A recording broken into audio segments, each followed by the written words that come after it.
Selanjutnya ada stranger friend error, di mana di sini berarti kan pada orang asing maupun teman, mungkin pada anak-anak disabilitas khususnya Down syndrome masih sulit untuk membedakan hal tersebut sih. Oleh karena itu dari Undang-Undang Penyandang Disabilitas memang Down syndrome itu dimasukkan ke dalam kelompok seperti itu. Jadi ketika orang tua paham akan kondisi anaknya disabilitas, maka kemungkinan untuk mencari informasi mengenai good parenting juga akan semakin baik. Lalu untuk keterampilan sosialnya sendiri untuk mengekspresikan afeksi. Jadi mereka juga mampu untuk menerima ataupun menolak ketika diberikan afeksi oleh orang lain. Saya izin bertanya mengenai untuk wawancara mendalamnya. Nah, wawancara mendalamnya itu kan dengan orang tuanya ya, dan berarti apakah memang di sesi wawancaranya itu memang harus keduanya atau boleh salah satunya?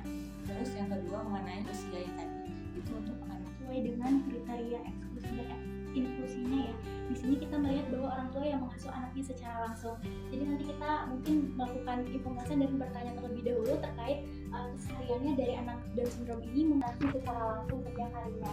Mungkin ketika mungkin kan sebenarnya juga udah dibahas juga sebenarnya apa sih peranan dari orang tua di dalam pendidikan seksual pada anak yang Down syndrome seperti itu.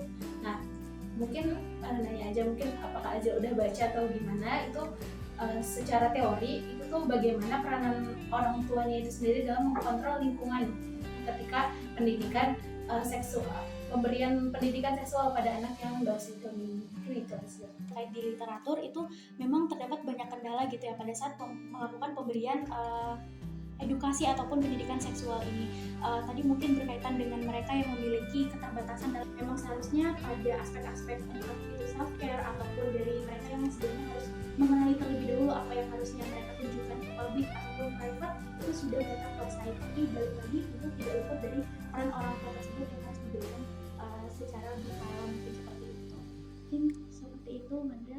Maksud saya tuh, apakah nanti kamu benar-benar hanya mengalir pertanyaannya sesuai dengan apa yang di orang tuanya, atau karena di pertama kali penelitian menurut saya sih tetap ada. Sebenarnya untuk penggalian informasi itu juga berdasarkan jenis kelaminnya juga ya dokter. Jadi nanti kalau perempuan nanti terkait bagaimana menstruasi atau bagaimana nanti perubahan fisik yang akan anaknya hadapi seperti itu. Lalu nanti yang kedua itu terkait sudah aware terhadap pendidikan anak atau memasukkan anaknya ke sekolah SMP sudah acceptance. Jadi pertanyaan terbuka itu ada hal-hal poin yang menurut saya tetap harus di highlight. Apakah orang tuanya sudah sehingga kau sudah menganggap bahwa ini sudah cukup melakukannya atau belum?